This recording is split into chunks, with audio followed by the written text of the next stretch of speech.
DEI, diversity, equity, inclusion. Have you ever heard of a person, a white male in particular, who was passed over for a job because the company or the government needed to have someone who wasn't white, who wasn't male, and had some different quality and perhaps was not as well qualified for the job? It's unfair. We're going to find the answers to that. But just first, we need to keep this on. And we don't receive money from the government, nor do we want it. So please make a donation, keep it on the air. Michelle Grocholsky is a consultant. You know what's going on with this, and you know there are situations which have been darn unfair, where companies or government say, DEI, you're not going to get the job.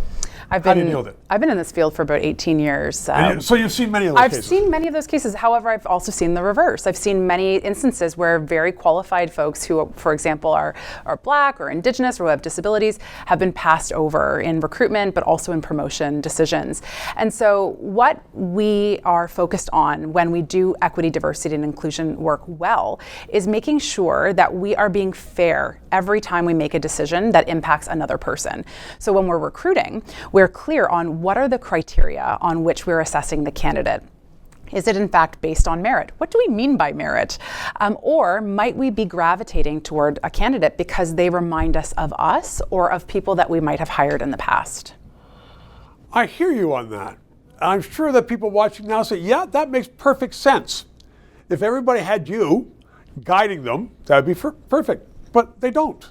And we have particularly governments. It just seems that government can be a hangout for people who probably should not be there, but for somebody saying, well, we have to give you more than a leg up. So what does a person do? Examine your thinking. So when we are making a decision about any person, it's about asking the question of why might we be deciding to hire a particular candidate or a particular group? What is the evidence, for example, that suggests that that person is the right person for that role? For example, one of the companies I worked for, they, on a manufacturing floor, had a lack of women represented in manufacturing. And so they would say, well, it's because women have to lift over 75 kilos in this role, and so they're just not qualified.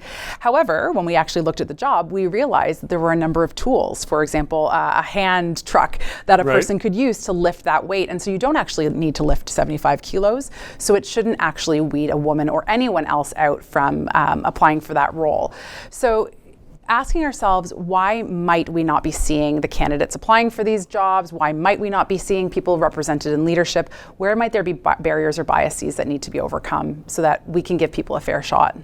Does it seem to you, though, particularly in the last few years, the woke ideas, that it's more prevalent, that there are inadequacies and unfairnesses?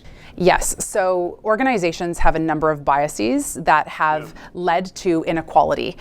Most organizations have wanted to solve for that over the last couple of years. However, some have done it by trying to put a Band-Aid on a bone fracture. The Band-Aid says, look, we're solving a problem. You can see the Band-Aid. However, it doesn't solve the deeper root causes of the injury, which is the bone is in disrepair. So what we're advocating for is to say, find out why. What are the unique issues within your organization? And rather than forcing a quota, instead fix the system, fix the way recruitment happens to make sure it's fair. Forget about just a Band-Aid, we'll put on a cast. Exactly. Michelle, thank you very, very much. 3 minutes. Thank you. To those of you who have subscribed and donated, a heartfelt thank you. You're keeping us on the air. If you're watching and you haven't, please try to do so, because 4 years ago we started this show because there needed to be independent analysis. Now more than ever, with the Online Harms Act, once that gets into law, it's been passed once by the House, there are going to be hundreds of bureaucrats censoring the news in Canada, censoring this show.